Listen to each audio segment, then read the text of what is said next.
बिस्मिल्लाहिर्रहमानिर्रहीम। अस्सलाम वालेकुम।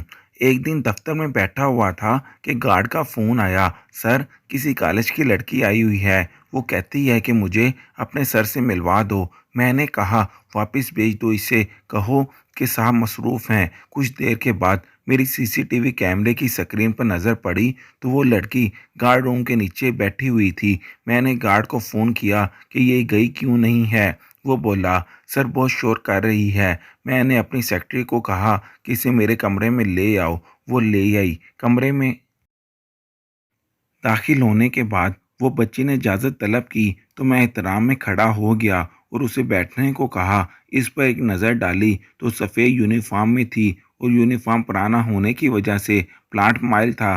जूतों पर मिट्टी थी और जो शायद आखिरी मराहल में थे। देखने में लगता था कि बच्ची काफिल पैदल चल कर आई है। चेहरे की तरफ देखा तो होंठ खुश्क और माथे पर दुपट्टे के नीचे सीने के निशानात। गर्मी और मिट्टी की वजह से बच्ची नहायत खूबसूरत थी और मौसम की गर्मी से इसकी गाल सुर्ख हो चुके थे, या शायद दफ्तर में अजनबी माहौल से हिम्मत करके आ तो गई थी, मगर घबराहट की वजह से ऐसा था। मैंने उठकर इसे एक गिलास पानी दिया जो इसने शुक्रिया अदा करके पी लिया। जी बेटा, क्यों फसाद कर रही है, क्या बात हुई है, मैंने पूछा। बोली, सर मुझे पता चला है कि एनजीओ बच्चों की तालीम का खर्च उठाती है, इसलिए आई हूँ। मैंने कहा कि हर एनजीओ ये काम नहीं करती, बल्कि मखसूस अदारे ऐसा काम करते हैं, लेकिन क्यों? वो बोली, मुझे पढ़ना है, मेरे पापा के पास पैसे नहीं हैं, मुझे हर हाल में अपना बीबीए मुकम्मल करना है और एमबीए करना है, मुझे पैसे चाहिए, मुझे एनजीओ का पता दे दें जो पढ़ाए और फंड भी दे। इन दिनों बलूचिस्तान एजुकेशन अंडरवजमेंट में फंड का क्याम हो चुका था और इसका सेक्रेटरी मेरा पुराना दोस्त था, लेकिन मुझे नीचे के स्टाफ के हालात का इल्म था, इसलिए मैं इस बच्ची को वहाँ धक्के खाने के लिए नहीं भेजना चाहता था। तो मैंने इस बच्ची से कहा कि तुम चाय पियोगी? इसने हाँ में सर हिलाया। मैंने चाय मंगवाई और बिस्किट मंगवाए और वो बिस्कुटों पर टूट पड़ी। चाय पीने के दौरान वो कहने लगी, सर आप मुझे सेमेस्टर की फ़ीस दे दें तो मैं आपके ऑफिस में बिला मुआवजा काम करने के लिए तैयार हूँ। ये सुनकर मैं मुस्कुराने लगा। वो हलफनामे पर दस्तखत करने को तैयार थी कि मैंने इससे पूछा कि तुम्हारे पापा क्या करते हैं। वो बोली, आज ही ऑफिस में होते थे, अभी रिटायरमेंट ले ली है। कहते हैं कि मेरे पास जो था खर्च कर लिया, अब बेटियों को पढ़ाने के लिए मेरे पास पैसे नहीं हैं। मैं सोच में पड़ गया कि आईजी ऑफिस का बंदा ऐसे कहे ये कोई दो नंबरी होगी बच्ची के, वरना बाप ऐसा क्यों कहेगा। दूसरा, मैंने सोचा कि ये बच्ची जज्बाती है, शुक्र है कि ये मेरे पास आई है। अगर किसी और के हत्थे चढ़ती तो शायद आमदन का कोई और जरिया सिखाता और इनकी आंखों की चमक अब ख़त्म हो जाती। मैंने बहाना बनाते हुए कहा, अपने साहब से पूछ कर आता हूँ। तुम्हारी क्या मदद कर सकते हैं, मैं अभी तुझे बताता हूँ। कुछ देर के बाद मैं कमरे में आया और बच्ची से कहा कि साहब कह रहे हैं कि वो बीबीए की फ़ीस मुकम्मल अदा कर देंगे, लेकिन शर्त ये है कि कल आप अप्पू के साथ आएंगी और मुझसे मिलें, साथ ही फ्रेश फीस स्लिप भी लाएं। वो तो खुशी से खड़ी हो गई। ठीक है सर। इसके मासूमियत और मुस्कुराते हुए निखर के सामने आ रही थी। मैंने अपने सेक्रेटरी को आवाज़ दी कि शाहिदा, ये बच्ची कल आएगी, इसको मुझसे मिलवा देना। इसका कॉन्टैक्ट ले लो। मेरा पैमाना था कि अगर कल अपने बाप के साथ आती है तो ठीक, वरना जो दिल में है करती फिरे। दूसरे दिन मैं 11 बजे ऑफिस आया तो मेरे सेक्रेटरी ने बताया कि सर वो बच्ची 10 बजे से अपने वालिद के साथ हमारा इंतज़ार कर रही है। मैंने कहा इसे बुलाओ। इसका वालिद एक सुलझा हुआ पंजाबी उर्दू स्पीकिंग बंदा था। तारुफ को पता चला कि वो किसी ओहदे पर बलूचिस्तान में काम कर रहा था। ये इन दिनों की बात है कि जब कोयटा के हालात ख़राब थे, स्कूलों में तराना तक नहीं पढ़ाया जा सकता था कि पाकिस्तान दुश्मन स्कूल पर कोई शरारत ना कर दे। लिहाजा इन हालात पर एक उजरत को तरजीह देने वाले नॉन लोकल लोकल बंदे का गुजारा बहुत मुश्किल था, जिसका नतीजा ये निकला कि कई मरतबा वो और इसका ख़ानदान भी मोहताज रहा। जल्द रिटायरमेंट इसलिए भी ले ली कि बड़ी बेटी की शादी करना थी। बेटे पढ़ते थे, एक एमए करके डॉक्टर के क्लिनिक में मरीजों को नंबर दिया करता था। मतलब चपरासी, जबकि दूसरा भी एफए करने के बाद अब कोई छोटी मोटी नौकरी की तलाश कर रहा था। इसने बच्चे की तरफ इशारा करके कहा कि अब मज़ीद नहीं पढ़ा सकता, तो ये ज़िद कर रही है कि ये अपने तौर पर एमबीए करके दिखाएगी। यूनिवर्सिटी की सेमेस्टर की फ़ीस भी पूरी नहीं हो रही, लेकिन ये कहती है कि इसी यूनिवर्सिटी से पढ़ूंगी। यूनिवर्सिटी की स्कॉलरशिप इसलिए नहीं ले सकती थी कि ना तो ट्यूशन है, ना ही हम किताबें खरीद सकते हैं, ना ही नेट, और जिस से तैयारी कर सके। जीपीए कहाँ से आएगी, और इसको कोई सहूलत मिले तो ही कोई काम हो। मैंने कहा, इसके कंधे पर हाथ रखा और इससे कहा कि आप इसकी तालीम से बेफिक्र हो जाएं। इस बच्ची के वालिद ने मेरा शुक्रिया अदा किया और चले गए। मैंने अपने सेक्रेटरी से के ज़िम्मे लगा दी कि इसकी फ़ीस वगैरह अदा कर देना। दरमियान में एक मरतबा सिर्फ एमबीए फ़ाइनांस के दाखिले फ़ीस के लिए वो बच्ची आई। फिर एक साल तक सिर्फ एक मैसेज आता और हम इसकी फ़ीस अदा कर देते थे। एक दिन वो बच्ची फिर आई, परेशान थी। मैंने पूछा, अब क्या हुआ? वो कहने लगी, सर मैं अपने बाकी खर्चे ट्यूशन पढ़ा कर पूरे कर रही हूँ। मेरे नंबर बहुत अच्छे थे। लेकिन फिर वो रोना शुरू हो गई। मेरे स्टाफ ने इसे दिलासा दिया तो वो बोली, पापा ने तंग आकर लाहौर जाने का फ़ैसला किया है। तमाम ख़ानदान वहाँ शिफ्ट हो रहा है। वहाँ मेरा कौन होगा जो मुझे पढ़ाएगा? मैंने बाबा से कहा कि मैं नहीं जाऊंगी, यहाँ हॉस्टल में रहूंगी। अब ना मेरे और ना ही बाबा के पास हॉस्टल के पैसे हैं, और वहाँ अगर मैं चली भी जाती हूँ तो ट्यूशन नहीं पढ़ा सकूंगी, क्योंकि यूनिवर्सिटी 9 से 5 है और बाहर जाते वक्त वापस आते वक्त रात हो जाएगी। मेरे पास सवारी भी नहीं है। आप मेरी हॉस्टल फीस भी देंगे? मैंने इसे खुश करने के लिए कहा कि एक शर्त पर दूंगा, जैसे ही तुम्हारी नौकरी लगेगी मेरी तमाम फीस हॉस्टल के पैसे वापस करोगी। वह बच्ची मान गई। मैंने इसके सर पर हाथ रखा और कहा कि तुम बेफिक्र हो जाओ। फिर वो चली गई। शायद 2 साल के बाद इसकी कॉल आई, सर आज रात टेलीविज़न पर मेरा इंटरव्यू है, ज़रूर देखिएगा। मैंने पूछा, अब क्या कर दिया? तो वो हंसने लगी और कहा कि मुझे गोल्ड मेडल मिला है। मुझे खुशी हुई। मैंने मुबारकबाद पेश की। इसके बाद वो बोली, सर बस अब चली जाऊंगी लाहौर, तमाम उम्र आपकी मशगूल रहूंगी। मेरा भी दिल भर आया। मैंने कहा, बेटियां तो जाने के लिए ही इंसान पालता है, बस जहाँ रहो खुश रहो।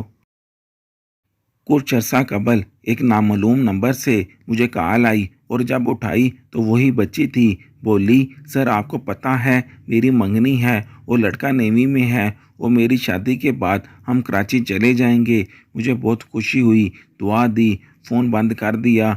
बच्ची कश्मीरी पंजाबी फैमिली से थी, लेकिन कुदरत के खेल देखो कि बच्ची ने अपना जहेज़ खुद मेहनत करके प्राइवेट मुलाजमत करके बनाया था, और एक अच्छे सुलझे मोहब्बत करने वाले शानदार मुस्तकबिल रखने वाले बंदे ने इसे अपनी दुल्हन बनाया। दोनों हंसी खुशी से ज़िंदगी गुजार रहे थे कि अभी चंद माह गुजरे ही थे कि कराची स्ट्रीम क्राइम्स में मोबाइल वगैरह छीनते हुए मुजाहमत पर नौजवान को गोली मार दी गई। ये बच्ची अब बेवा हो चुकी थी। शायद इसकी उम्र 25 या 26 साल होगी। मुझे शदीद सदमा पहुंचा। खैर, मैं ज़िंदगी के मामलात में उलझ गया। इसी दौरान 15 साल का अरसा गुजर गया। फरवरी की 12 तारीख को दोपहर का खाना खाकर बैठा ही था कि व्हाट्सएप पर घंटी बजी। बरतानिया का कोड नज़र आ रहा था। इतने में फ़ोन बंद हुआ और मैसेज है, अस्सलामुअलैकुम, मेरा नाम बतूल है, आप मुझे पहचानते हैं? मैं चूक गया, क्योंकि शायद 15 सालों के बाद बच्ची ने मुझे याद किया होगा। मुझे ये बात याद आ रही थी, एक अनजानी खुशी। मैंने इससे पूछा, बतूल जो कोयटा में एमबीए कर रही थी? इसने कहा, जी सर, मैं वही बतूल बोल रही हूँ। आपको पता है कि मुझे आप बहुत दिनों से याद आ रहे थे। मैंने आपके दफ्तर फ़ोन किया। उन्होंने बताया कि आप नौकरी छोड़ चुके हैं। काफ़ी अरसा गुज़र चुका है। फिर मैंने इनसे आपका कॉन्टैक्ट नंबर मांगा तो उन्होंने ढूंढ कर दे दिया। सर आपसे बात करके बहुत अच्छा लगा, ये सब एक सांस में बोल गई। मैंने पूछा, अब तुम क्या कर रही हो? بولی سر اس وقت انگلینڈ میں دنیا کے 5ویں بڑی IT کمپنی میں ایک اعلیٰ عہدے پر کام کر رہی ہوں، میری شادی بھی ہو چکی ہے اور 11 سال کی ایک میری بیٹی بھی ہے۔ سر آپ کو پتہ ہے جب آپ نے پوچھا تھا کہ آپ کو پیسے کیسے واپس کروں گی تو آپ نے مجھے ایک بات کہی تھی اور میں نے اسے کہا کہ بیٹی بولو۔ وہ بات کرتے ہوئے بہت پرجوش تھی، جیسے پہلے دن مل کر MBA کرنے کے لیے پرجوش تھی۔ شاید میں بھول چکا تھا۔ اس نے کہا، بولی سر آپ نے کہا تھا کہ جب پیسے آ جائیں تو کسی اور بچے کو MBA کروا دینا۔ میں یہ سن کر سوچ میں پڑ گیا کہ مجھ جیسا عیاش انسان ایسی بات کیسے کر سکتا ہے۔ خیر یہ سوچ کر خاموش رہا، اس وقت میں جذبات میں کہہ دیا ہوگا۔ وہ بولی سر آپ کو پتہ ہے میں نے ایک نہیں 5 نوجوانوں کو اعلیٰ تعلیم دلوائی ہے، اور ایک نوجوان تو ایسا بھی تھا جس نے اپنی بہن کی خاطر اپنی تعلیم چھوڑ دی تھی۔ جب مجھے اس نوجوان کے بارے میں معلوم ہوا تو میں نے حیران ہوئی، کیونکہ وہ ایک گولڈ میڈلسٹ تھا جس نے ہر کلاس میں نمایاں پوزیشن لی تھی۔ میں نے اس کے کلاس فیلو سے اس کے تعلیم چھوڑنے کی وجہ پوچھی تو انہوں نے کہا کہ اس کی بہن کی شادی تھی، لیکن اس کے باپ کے پاس اس کے پیسے نہیں تھے، وہ اپنی بیٹی کی شادی کی ارینجمنٹ کیسے کرے، اور نہ ہی جہیز خریدنے کے پیسے تھے۔ میں نے اس نوجوان کا پتہ پوچھا، خود اس کے پاس گئی اور اس سے کہا، اے نوجوان تم اپنی تعلیم جاری رکھو، تم جیسے نوجوانوں کو ہمارے ملک کی بہت ضرورت ہے۔ وہ کہنے لگا، میڈم میں مجبور تھا، جب باپ کی پریشانی دیکھی تو میں نے اپنی سیمسٹر کی فیس اسے دے دی، اور اس کے علاوہ میں ہوٹل میں کام کرنے لگا ہوں۔ میں نے سوچ رکھا تھا کہ بہن کے لیے کچھ رقم اکٹھی کر لوں اور اس کے بعد دوبارہ اپنی تعلیم جاری رکھوں گا، لیکن جتنی تنخواہ مجھے اس ہوٹل سے مل رہی ہے اس طرح تو مجھے کئی سال لگ جائیں گے رقم اکٹھی کرنے میں۔ میں نے اس نوجوان سے کہا کہ تم اپنی بہن کی مکمل فکر چھوڑ دو اور اپنی تعلیم جاری رکھو، اس ہوٹل کا کام کرنا چھوڑ دو، تمہاری بہن کی شادی کے تمام اخراجات میں اٹھاؤں گی، یہ میرے ذمہ ہے، اس کے جہیز کا مکمل سامان بندوبست بھی میں کروں گی۔ یہ سن کر نوجوان بہت زیادہ خوش ہوا اور آنکھوں میں خوشی کے آنسو تھے۔ اس سے میری باتوں کا یقین آ گیا اور کہنے لگا، میڈم آپ میرے لیے ایک فرشتہ بن گئی ہیں، میں آپ کا یہ احسان زندگی بھر نہیں بھولوں گا۔ میں نے اس سے کہا کہ میں تجھ پر کوئی احسان نہیں کر رہی، کسی نے مجھ پر بھی احسان کیا تھا تو اس کا بدلہ چکا رہی ہوں۔ کسی فرشتہ صرف انسان نے آج سے کئی سال پہلے مجھ پر ایک ایسا انسان کیا تھا، میرا خواب پورا کیا تھا۔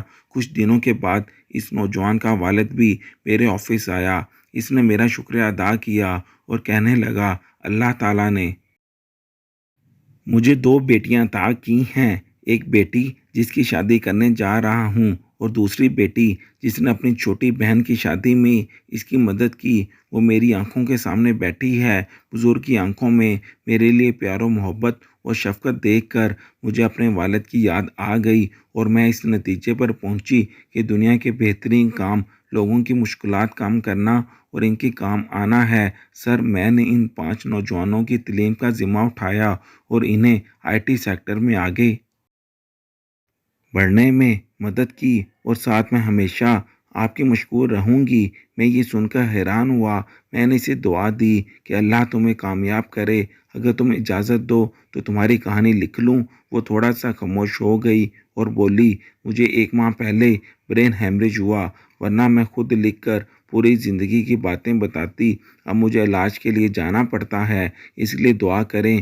میں نے کہا، تم ہمیشہ میری دعاؤں میں ہو، تمہاری کہانی نہ لکھتا اگر تم نے جو غریب اور مستحق بچوں کے لیے نہ بتایا تو 1 سے 5 گھر روشن کیے، یعنی 5 خاندان۔ تم واقعی ایک انمول ہیرا اور اچھی لڑکی ہو جس کو کبھی فراموش نہیں کیا جا سکتا۔ ہر وقت تم میری دعاؤں میں رہو گی اور جب تک میں زندہ رہوں گا لوگوں کو تمہاری مہربانیوں کی کہانیاں سناتا رہوں گا۔ آپ سب پڑھنے والوں دوستوں سے گزارش ہے کہ ایسی انمول بچی بلکہ میری بیٹی کے لیے دعا کریں کہ خدا را ایک صحت مند اور بابرکت زندگی نصیب کرے، اور اب جس جگہ پہنچ چکی ہے یہاں سے اس کی زندگی ایک پرسکون اور خوشحال گھریلو آسانیوں کی ہو، آمین۔ اور اللہ ہمیں کسی بھی انسان کی زندگی میں اس کی مدد کرنے کی توفیق اور جذبہ عطا فرمائے، تاکہ ایک شمع سے کئی شمعیں روشن ہوتی چلی جائیں اور ساقیہ کوثر کے حوض پر ان کی محبت میسر آ جائے۔ آمین۔